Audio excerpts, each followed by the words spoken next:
দেখা যাচ্ছে রাসূলুল্লাহ সাল্লাল্লাহু আলাইহি ওয়াসাল্লামকে মাটি থেকে নূরের তৈরি বানিয়ে অন্যভাবে উপস্থাপন করার চেষ্টা করে। তারা মনে করে এটাই রাসূলের প্রতি ভালোবাসা, অথচ আল্লাহ সুবহানাহু ওয়া তাআলার বিধানকে অস্বীকার করা হচ্ছে। এক শ্রেণীর মানুষ রাসূলুল্লাহ সাল্লাল্লাহু আলাইহি ওয়াসাল্লামকে হায়াতুন নবী বলে তার সম্মানকে বাড়ানোর চেষ্টা করতেছে, যে ব্যাপারে তার কোন অনুমোদন কোরআন সুন্নাহয় পাওয়া যায় না। এক শ্রেণীর মানুষ রাসূলুল্লাহ সাল্লাল্লাহু আলাইহি ওয়াসাল্লামকে আল্লাহর স্থানে নিয়ে আর আল্লাহ সুবহানাহু ওয়া তাআলাকে মুহাম্মদ সাল্লাল্লাহু আলাইহি ওয়াসাল্লামের স্থানে নামিয়ে নিয়ে এসে মুহাম্মদ সাল্লাল্লাহু আলাইহি ওয়াসাল্লামকে সম্মানিত করার চেষ্টা করে। অথচ পুরাটাই সুফিদের একটা আকীদা, যিনি আল্লাহ তিনি মুহাম্মদ, যিনি মুহাম্মদ তিনি আল্লাহ, আল্লাহ মুহাম্মদ হয়ে আসমানে চলে, আল্লাহ মুহাম্মদ হয়ে দুনিয়াতে এসেছে, মুহাম্মদ আল্লাহ হয়ে আসমানে চলে গিয়েছে। নাউযুবিল্লাহ। যদি কেউ আকীদা পোষণ করে তার ঈমান থাকতেই পারে না, তার ঈমান নাই, 0%। অথচ অধিকাংশ মুসলিম তারা নিজেদেরকে সুন্নি বলেও দাবি করে, নিজেদেরকে মুহাম্মদ সাল্লাল্লাহু আলাইহি ওয়াসাল্লামের আশিক বলে দাবি করে, অথচ তারা এই জঘন্য সুফিদের আকীদা তারা লালন করে থাকে। এখন মুহাম্মদ সাল্লাল্লাহু আলাইহি ওয়াসাল্লামকে আল্লাহর স্থানে উঠিয়ে আর আল্লাহ সুবহানাহু ওয়া তাআলাকে মুহাম্মদ সাল্লাল্লাহু আলাইহি ওয়াসাল্লামের স্থানে নামিয়ে কি কখনো সম্মানিত হওয়া যায়? মুহাম্মদ সাল্লাল্লাহু আলাইহি ওয়াসাল্লামকে সম্মানিত করা যায়? মুহাম্মদ সাল্লাল্লাহু আলাইহি ওয়াসাল্লামকে আল্লাহ সুবহানাহু ওয়া তাআলা অন্যান্য মানুষের মতো মাটির তৈরি বলেছেন। তার মানে অন্যান্য সকল মানুষ যেমন, আর আমরা বললাম কি নূরের তৈরি বলে আমরা সম্মানকে বাড়ানোর চেষ্টা করলাম। কিন্তু আপনি যদি একটু কোরআন হাদিস যাচাই বাছাই করেন, একটু যদি আপনি ক্যালকুলেশন করেন, আল্লাহ সুবহানাহু ওয়া তাআলা মাটির তৈরি আদমকে নূরের তৈরি ফেরেশতাদের বলেছিল সাজদা করার জন্য, তাই না? তাহলে নূরের তৈরি ফেরেশতারা মাটির তৈরি আদম আলাইহিস সালামকে সাজদা করলো, আর আমরা সেখানে মুহাম্মদ সাল্লাল্লাহু আলাইহি সাল্লামের মতো একেবারে পৃথিবীতে যাকে সবচাইতে বেশি ভালোবাসতে হবে, যার মর্যাদার দিক বিবেচনা করলে অতুলনীয়, সে মুহাম্মদ সাল্লাল্লাহু আলাইহি ওয়াসাল্লামকে আমরা বললাম যে নূরের তৈরি। এখন আপনি একটু বিবেচনা করেন তো, নূরের তৈরি ফেরেশতারা মাটির তৈরি আদমকে সাজদা করেছিল, এখন আমি মাটির তৈরি মুহাম্মদ সাল্লাল্লাহু আলাইহি ওয়াসাল্লামকে নূরের তৈরি বলে তার সম্মান বাড়ালাম নাকি তার সম্মানটা কমালাম? আমরা পক্ষান্তরে কমালাম না, কিন্তু আমরা বুঝি না, আমরা ভাবি নূর মানে আমরা সম্মানটা বাড়িয়ে দিলাম। এই জন্য আমাকে আপনাকে গবেষণা করতে হবে, বিশ্লেষণ করতে হবে, চিন্তা করতে হবে যে আমি যে কথাটা বলতেছি সেই কথাটার কোনো যৌক্তিকতা আছে কিনা, সেই কথাটার কোনো গ্রহণযোগ্যতা আছে কিনা। সেম একই ভাবে আমরা রবিউল আউয়াল মাসে আমরা মুহাম্মদ সাল্লাল্লাহু আলাইহি ওয়াসাল্লামকে যারা ভালোবাসি, আমরা একটু অতিরঞ্জিত কিছু করে ফেলার চেষ্টা করি। সেটা কি? সেটা হলো রাসূলুল্লাহ সাল্লাল্লাহু আলাইহি ওয়াসাল্লামকে ভালোবেসে রাসূলের জন্মদিবস, মৃত্যু দিবস বহু কিছু আমরা পালন করে ফেলি। আচ্ছা, রাসূলুল্লাহ সাল্লাল্লাহু আলাইহি ওয়াসাল্লামের জন্মদিবস সম্পর্কে আমাদের একটু জানা দরকার আছে, বিস্তারিত জানা দরকার আছে। তাহলে আমাদের একটু বুঝতে সুবিধা হবে যে এই জন্মদিবসটা মূলত কোথা থেকে কি বা কিভাবে হলো, কতটুকু আমল করতে হবে, কতটুকু করণীয় বর্জনীয় আছে, এটা আমাদের একটু বিস্তারিত জানা দরকার। তাহলে ভালোবাসার এই পদ্ধতিটা, সিস্টেমটা আমাদের একটু বুঝতে সহজ হবে। আল্লাহ রাসূলকে তো ভালোবাসতে হবে, কিন্তু সেটার লিমিট কতটুকু, সেটা কোথায় গিয়ে থেমে যাবে বা কতদূর পর্যন্ত পৌঁছাবে, একটা ডুবে যাওয়া সুন্নাত চালু করার জন্য আপনি আপ্রাণ চেষ্টা করতেছেন। একটা ফজিলতের দিক যদি বলি, তাহলে 50 জন শহীদের মর্যাদা আপনি পাবেন, সুবহানাল্লাহ। তার মানে একটা সুন্নাত সমাজে প্রচলিত নেই, কিন্তু আল্লাহর নবীর সেই সুন্নাতটা আপনি সমাজে প্রচলন ঘটানোর জন্য, সমাজের মানুষকে আমল করানোর জন্য প্রচেষ্টা চালাচ্ছেন। প্রত্যেকটা আমল জীবিত করার জন্য আপনি 50 জন শহীদের মর্যাদা পাবেন, সুবহানাল্লাহ।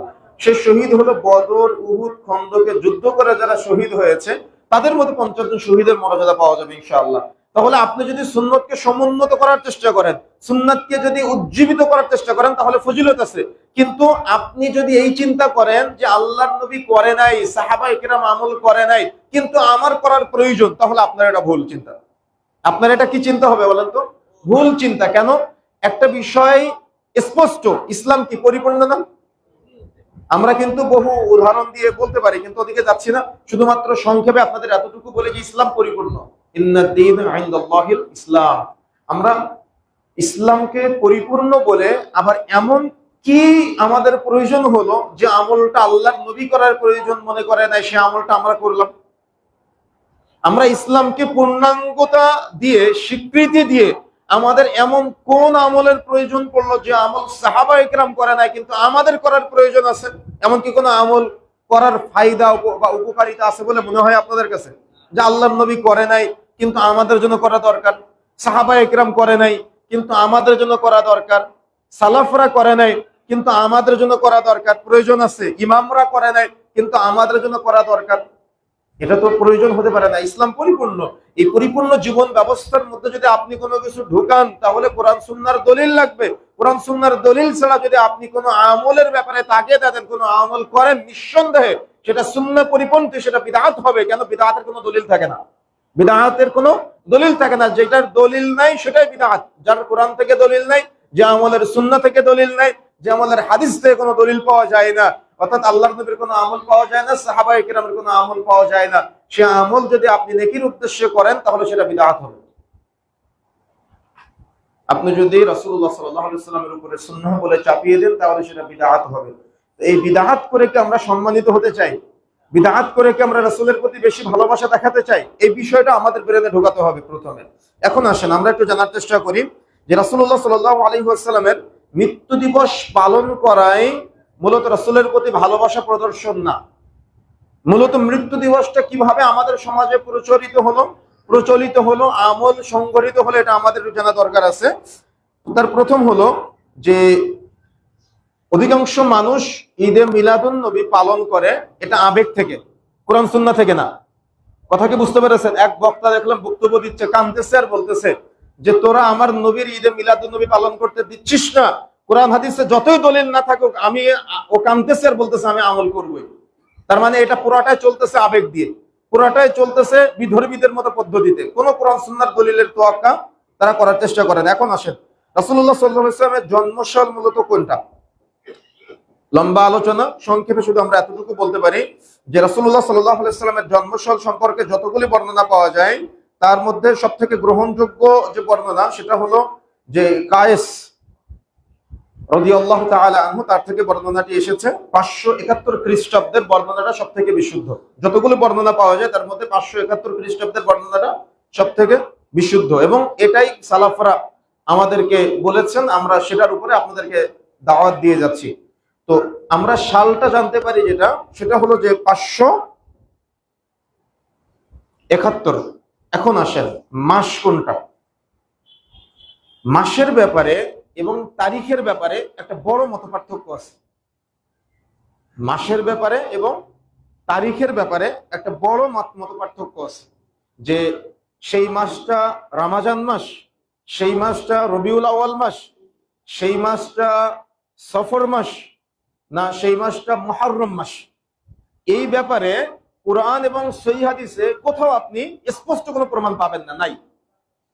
মানে মাস কোনটা, কোন মাসে, সেই মাস আমরা যেটা বললাম 71 খ্রিস্টাব্দের কোন মাস, এই মাসের স্পষ্টতা কোরআন সুন্নাহয় কোথাও নাই। এবং তারিখ কোনটা, তারিখের বর্ণনাটাও আমাদের সমাজে যেটা বলা হয় 12ই রবিউল আউয়াল, এটা মূলত জ্যোতির্বিজ্ঞানের হিসেবে বলা হয় এটা রাসূলের মৃত্যু দিবস। রাসূলুল্লাহ সাল্লাল্লাহু আলাইহি ওয়াসাল্লামের মৃত্যু দিবস হলো 12ই রবিউল আউয়াল, কিন্তু জন্ম তারিখের ব্যাপারে যেটা বলা হয় সেটা হলো 9ই রবিউল আউয়াল জ্যোতির্বিজ্ঞানের হিসাবে। তাহলে আমাদের সমাজের যে ভাইরা মিলাদুন নবী 12 রবিউল আউয়াল পালন করতেছে, জ্যোতির্বিজ্ঞানের হিসাবেও যদি হয় তাহলে সেটা মৃত্যু দিবস, সেটা কিন্তু জন্মদিবস না। আর জন্মদিবস যদি আপনি তারিখ খুঁজতে যান তাহলে কোরআন সহিহ সুন্নাহয়, সালাফদের বর্ণনায়, সাহাবায়ে কিরামের বর্ণনায় কোথাও কোনো বর্ণনা পাওয়া যায় না, সহিহ জয়ীফ জাল মওযু কোনো বর্ণনায় পাওয়া যায় না যে 12 রবিউল আউয়াল রাসূলুল্লাহ সাল্লাল্লাহু আলাইহি ওয়াসাল্লামের জন্ম তারিখ। তবে দিন বারটা উল্লেখ আছে। যেমন আমরা কি সোমবারে সিয়াম পালন করি, বৃহস্পতিবার সিয়াম পালন করি, রাসূলুল্লাহ সাল্লাল্লাহু আলাইহি ওয়াসাল্লাম জানার চেষ্টা করা হয়েছিল, লম্বা আলোচনা। তো সোমবারে রাসূলুল্লাহ সাল্লাল্লাহু আলাইহি ওয়াসাল্লামের জন্ম তারিখ, জন্মবার সোমবার, এবং আয়েশা রাদিয়াল্লাহু তাআলা আনহার বর্ণনায় পাওয়া যায় যে তার জন্মবারের পাশাপাশি মৃত্যু বারটাও ছিল সোমবার। অর্থাৎ বারটা উল্লেখ পাওয়া যায় সহিহ হাদিসে যে জন্ম বারটাও সোমবার, মৃত্যু বারটাও সোমবার, কিন্তু মাস কোনটা, রমজান, শাওয়াল, মুহররম না রবিউল আউয়াল, এটার স্পষ্ট কোনো বর্ণনা পাওয়া যায় না। তারিখ কোনটা, সে 9, 7, 12 না 15, বহু মতান্তর পাওয়া যায়। স্পষ্ট কোনো সহিহ হাদিস থেকে এবং অন্যান্য কোনো হাদিস থেকেও স্পষ্ট কোনো বর্ণনা পাওয়া যায় না। এখন এক্ষেত্রে সালাফরা কিছু কথা আমাদের বলেছেন যেগুলো আমাদের জানা দরকার। তারিখ প্রকাশ করার কিছু, তারিখ প্রকাশ না করার কিছু কারণ থাকতে পারে ইসলামী শরীয়তে, সেগুলো আমাদের একটু জানতে হবে। কি কি কারণ থাকতে পারে সালাফরা ব্যাখ্যা করেছেন যে আল্লাহর নবীর জন্ম সালটা আমরা নির্ণয় করতে পেরেছি জন্ম বারটা নির্ণয় করতে পেরেছি, কিন্তু ওই বার হিসেব করে জ্যোতির্বিজ্ঞানের হিসেবে 9 রবিউল আউয়াল বলা হচ্ছে। 12 রবিউল আউয়াল মৃত্যুর তারিখ, 9 রবিউল আউয়াল জন্ম তারিখ, কিন্তু এটা স্পষ্ট না, কোনো সহি প্রমাণ নাই। এটা হলো জ্যোতির্বিজ্ঞানের হিসেবে, কিন্তু সহি হাদিসে কোনো বর্ণনা পাওয়া যায় না। সোমবারের যে বর্ণনা পাওয়া যায়, এখন তারিখ এবং মাস নির্দিষ্ট নাই কেন? আল্লাহর নবী কি চাইলে নির্দিষ্ট করে যেতে পারতেন না? সাহাবা একরাম কি প্রকাশ করতে পারতেন না? কিন্তু এই ব্যাপারে কারোর কোনো জল্পনা কল্পনা কিচ্ছু নাই। আপনারা কি বিষয়টা ভেবেছেন কখনো? তার মানে সব বিষয়ের সহি হাদিস আছে, সব আমলের ব্যাপারে গুরুত্ব আছে। এখন মিলাদুন নবী পালন করা, জন্মদিবস পালন করা যদি এতটাই গুরুত্বপূর্ণ হতো, তাহলে আল্লাহর নবী থেকে তো একটা নস পাওয়া যেত, সাহাবা ইকরাম থেকে তো একটা আমল পাওয়া যেত, তাবেঈদের কাছ থেকে তো একটা আমল পাওয়া যেত, পূর্ববর্তী ইমামদের কাছ থেকে তো একটা আমল পাওয়া যেত, সালাফদের কাছ থেকে তো একটা আমল পাওয়া যেত। কিন্তু সেটা কি পাওয়া যায়? কোথাও তো পাওয়া যায় না। যে বর্ণনাগুলি পাওয়া যায় সব বিভিন্ন জন বানিয়েছে, কোরআন হাদিসে কোথাও নাই। এখন প্রথম আমরা যে পয়েন্ট নিয়ে কথা বলবো সেটা হলো যে তারিখ প্রকাশ না করার কি মহত্ব থাকতে পারে, কি কারণ থাকতে পারে। ওলামায়ে কেরাম 1 নম্বরে বলেছেন এর মহত্ব সম্পর্কে একমাত্র আল্লাহ সুবহানাহু ওয়া তাআলা ভালো জানেন। এটা হলো প্রথম কথা, আমরা আল্লাহর উপরে ছেড়ে দিলাম যে এর মহত্ব আল্লাহ সুবহানাহু ওয়া তাআলা ভালো জানেন। এখন সালাফরা ব্যাখ্যা করেছেন ইসলামের দৃষ্টিতে কারোর জন্মদিবস বা মৃত্যু দিবস পালনে কোনো কল্যাণ নেই। এই জন্য যদি কল্যাণ থাকতো তাহলে সেই জন্মদিবস এবং মৃত্যু দিবস পালন করা হতো প্রথমে রাসূলুল্লাহ সাল্লাল্লাহু আলাইহি সাল্লামের।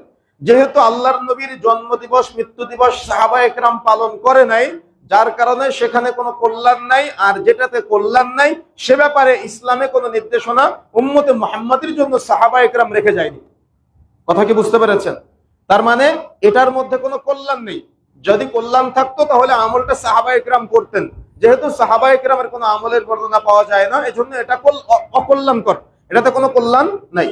তৃতীয়ত, মহান আল্লাহ যদি জন্মদিবস বা মৃত্যু দিবস পালন করার বিধান রাখতেন তাহলে সারা বছর ধরে শুধু জন্মদিন আর মৃত্যুদিন পালন করতে হতো। কেন? লক্ষাধিক সাহাবী, লক্ষাধিক নবী রাসূল, কি তাহলে প্রত্যেক দিন কারো না কারোর জন্মদিবস, কারো না কারোর মৃত্যু দিবস থাকতো। যদি জন্মদিবস মৃত্যু দিবস পালন ইসলামে জায়েজ থাকতো, অনুমতি থাকতো, প্রয়োজনীয়তা থাকতো। এরপরে আসেন বাবা মা, চাচা চাচি, ভাই বোন, স্বামী স্ত্রী, সন্তান সন্তানাদি যা কিছু আছে, একেবারে এমন কোনো দিন নাই জন্মদিন বা মৃত্যুদিন পালন করার প্রয়োজনীয়তা থাকতো না, তাই না? যেহেতু ইসলামী শরীয়তে জন্মদিন বা মৃত্যুদিন পালন করার ব্যাপারে কোনো গুরুত্ব দেওয়া হয় নাই, এ ব্যাপারে কোনো নির্দেশনাও নাই, এজন্য আল্লাহর নবীর কোনো বর্ণনাও পাওয়া যায় না তার জন্ম দিবস সম্পর্কে, তার মৃত্যু দিবস সম্পর্কে।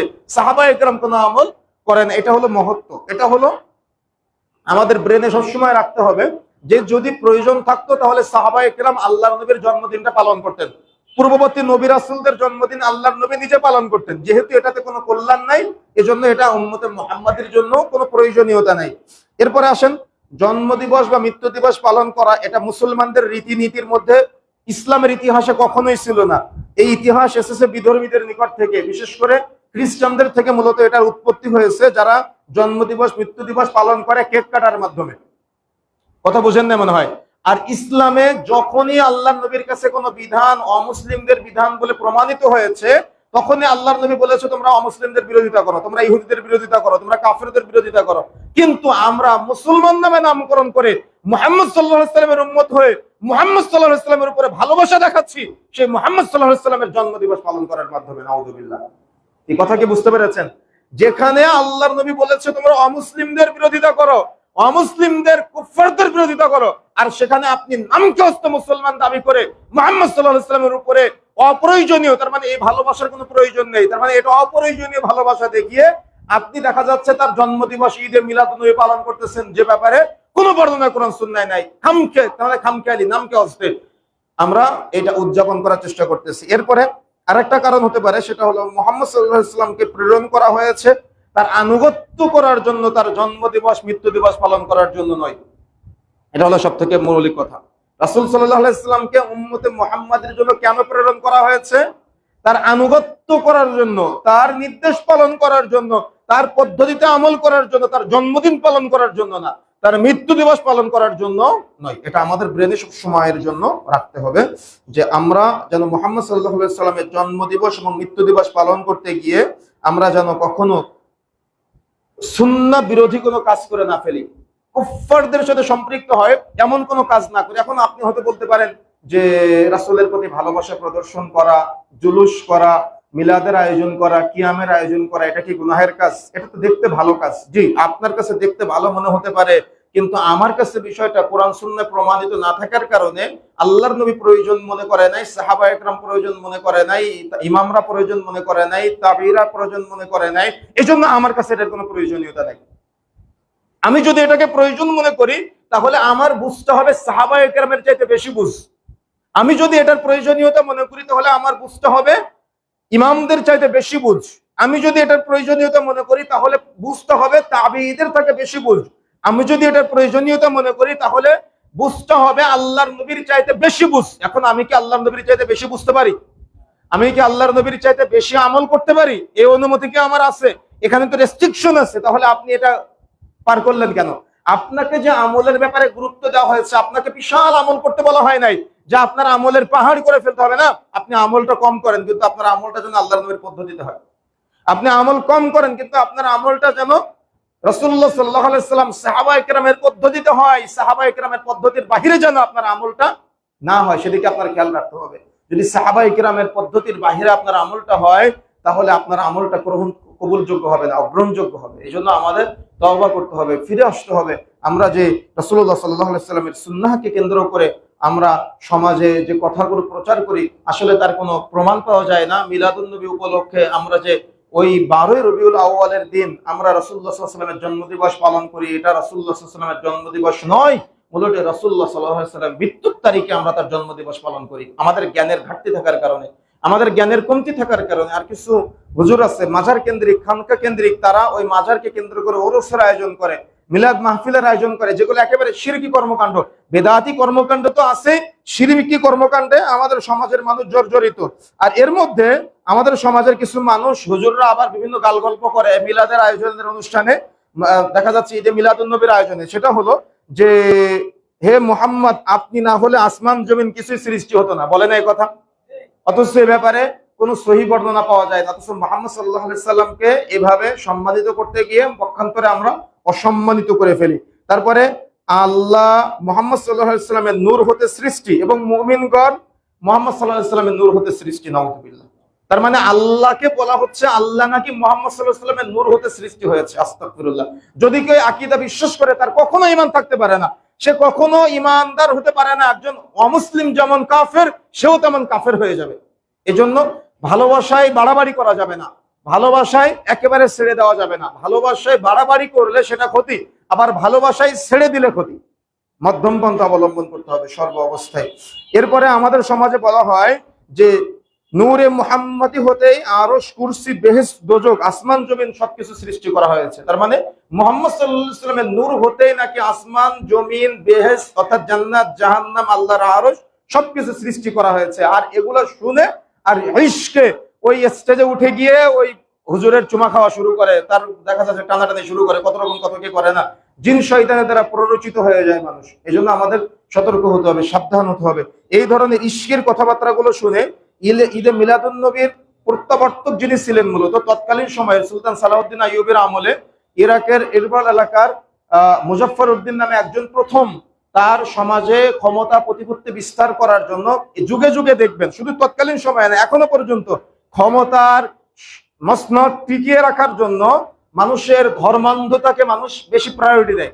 দেখবেন পাকিস্তান থেকে যেদিন রবিউল আউয়ালের 12 তারিখে পালন করবে ঢাকাতে, পাকিস্তান থেকে বা বিভিন্ন দেশ থেকে এক আওলাদে রাসূল আসে, যার মুখে রাসূলের সুন্নাত নাই। আরে যার মুখে রাসূলের সুন্নাতই নাই, সে আপনার দৃষ্টিতে কিভাবে আওলাদে রাসূল হয়? সে আপনার দৃষ্টিতে কিভাবে পীরে কামেল হয়? সে আপনার দৃষ্টিতে কিভাবে আপনার আনুগত্যের পাত্র হতে পারে? এটা তো আমাদের বুঝে আসে না। কিন্তু দেখা যাচ্ছে তাকে নিয়ে কত ফুলের মহড়া, আসে ফুল দিয়ে তাকে একেবারে পুরাটাই ডুবিয়ে রাখে। কত রকম কত কি আমাদের সমাজে হয়ে থাকে। তা আসুন আমরা সংক্ষিপ্ত সময়ে যে কথাগুলো শুনলাম, যে আমাদের মুহাম্মদ সাল্লাল্লাহু আলাইহি সাল্লামের জন্মদিবস, মৃত্যু দিবস পালন করার জন্য মুহাম্মদ সাল্লাল্লাহু আলাইহি সাল্লাম আমাদের কাছে আসে নাই। মূলত মুহাম্মদ সাল্লাল্লাহু আলাইহি সাল্লাম আমাদের কাছে এসেছে আমাদের পথ দেখানোর জন্য। জান্নাতের পথ কোনটা, সিরাত মুস্তাকিমের রাস্তা কোনটা, মুহাম্মদ সাল্লাল্লাহু আলাইহি সাল্লামের সিরাত আমি মনে করি প্রতিটা মানুষের বাড়িতে থাকা দরকার। আপনার সন্তান খেলোয়াড়ের জীবনী জানে, আপনার সন্তান গায়ক গায়িকার জীবনী জানে, আপনার সন্তান নায়ক নায়িকার জীবনী জানে, কিন্তু আফসোস আপনার সন্তান সিরাতুর রাসূল জানে না। একদিন শুধু সিরাতুর নবীর মিছিলে গিয়ে মনে করে সে নবীকে ভালোবাসে। কেন? এর পিছনে আপনার দায় আছে। কেন আপনি আল্লাহর নবীর সিরাত আপনার সন্তানকে শিক্ষা দিতে পারেন নাই? কেন আপনার বাড়িতে সিরাতুর রাসূল নাই? আপনার বাড়িতে তো হাজার হাজার টাকা দামের বই আছে, লক্ষ লক্ষ টাকা দামের বই আপনার সন্তানের ক্লাসে ভালো রেজাল্ট করার জন্য কিনে দিতে পারেন। তো আপনার সন্তান নবীর সিরাত জানে না, আপনার কি একটু খারাপ লাগে না? আপনার কি একটু কষ্ট হয় না যে আপনার সন্তান যাকে সব থেকে বেশি ভালোবাসতে হবে তার সম্পর্কে কোনো জ্ঞান রাখে না? তাহলে আপনার সন্তান খেলোয়াড়কে ভালোবাসে, এই পথ কে দেখিয়ে দিয়েছে? আপনি দেখিয়ে দিয়েছেন। তো আপনার সন্তান ছোট্ট বাল্য অবস্থা থেকে আল্লাহর নবীকে বেশি ভালোবাসবে, এই পথটা কে দেখাবে? আপনি বাবা, আপনাকে দেখাতে হবে। আপনি যদি আপনার সন্তানকে ওই পথ দেখাতে না পারেন, তাহলে আপনার সন্তান তো ওই পথে যেতে পারবে না। আপনি আপনার 7 বছর বয়সের ছেলেকে সিগারেট খাওয়া শিখাচ্ছেন, তার মানে আল্লাহর নবীর বিরোধিতা করা শিখাচ্ছেন। আপনার সন্তান আপনার বিরোধিতা করবে, এটাই বাস্তবতা।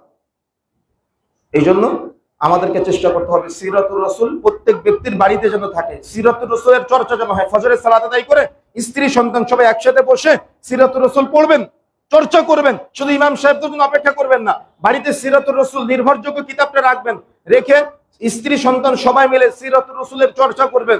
বিভিন্ন মসজিদ কেন্দ্রিক, মাদ্রাসা কেন্দ্রিক আমি মনে করি সিরাতুর রাসূলের উপরে চর্চা হওয়া দরকার বেশি বেশি। শুধু মুহররম, শুধু রবিউল আউয়াল মাসে না, শুধু 12 রবিউল আউয়ালের দিনে না, সিরাত মাহফিল, সিরাত কনফারেন্স শুধু এক সময় সীমাবদ্ধ না, পুরা বছর ব্যাপী ছোট্ট শিশুদের সিরাতের আলাদা বই থাকতে হবে, যেখান থেকে তারা নবীদের জীবনী জানতে পারবে। তার শৈশব, তার কৈশোর, তার যৌবন কিভাবে কেটেছে বিস্তারিত সে জানতে পারবে। এই পথটা আপনাদেরকে দেখাতে হবে। যদি আপনারা এই পথ দেখাতে ব্যর্থ হন, তাহলে কিয়ামতের মাঠে কিন্তু জবাব দেওয়া লাগবে আল্লাহর কাছে। এই জন্য আল্লাহর নবীর সিরাত সম্পর্কে নিজে জ্ঞান অর্জন করতে হবে, সন্তানদের জ্ঞান অর্জন করাতে হবে, পরিবারের সদস্যদের জ্ঞান অর্জন করাতে হবে। আপনার স্ত্রী নায়ক নায়িকাদের স্টাইলে জামা কাপড় পরে, কেন পরে? সে কোনো মহিলা সাহাবীর জীবনী সম্পর্কে জানে না, সেই জন্য জানে না। কেন? আপনি জানান নাই, সেই জন্য। কয়দিন জানানোর চেষ্টা করেছেন আপনি বলেন? কয়দিন আপনি জানানোর চেষ্টা করেছেন আপনার স্ত্রীকে? কয়দিন আপনি আপনার মেয়েটাকে জানানোর চেষ্টা করেছেন? কয়দিন আপনি আপনার ছেলেটাকে জানানোর চেষ্টা করেছেন? আপনার সন্তান ইনকাম কি করবে এটা নিয়ে আপনার যত টেনশন হয়, আমি মনে করি তার চেয়ে বেশি টেনশন হওয়া দরকার যে আপনার সন্তান আল্লাহর নবীকে চিনে কিনা।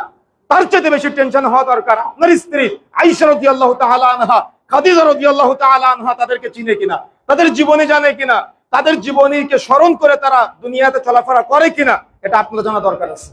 আপনার জানা না থাকার কারণে আপনার সন্তান খেলোয়াড়ের পতাকা, কুফফারদের পতাকা আপনার বাড়ির উপরে ঝুলাই, কুফফারদের পতাকা আপনার বাড়ির উপরে ঝুলে, কিন্তু তারা আল্লাহর নবীকে পৃথিবীতে, দুনিয়াতে পিতামাতা, সন্তান, সন্তানাদি সবকিছু যেতে বেশি ভালোবাসতে পারে নাই। এজন্য আমাদের সতর্ক হতে হবে, সাবধান হতে হবে। আল্লাহ সুবহানাহু ওয়া তাআলা আমাদের সবাইকে রাসূলুল্লাহ সাল্লাল্লাহু আলাইহি ওয়াসাল্লামের উপরে প্রকৃত পিওর ভাবে ভালোবাসার তৌফিক দান করুন, এবং সেই ভালোবাসাটা যেন হয় সুন্নাহর প্রতি আমল করার একটা অনুপ্রেরণা। আল্লাহ সুবহানাহু ওয়া তাআলা আমাদের সবাইকে তৌফিক দান করুন। আল্লাহ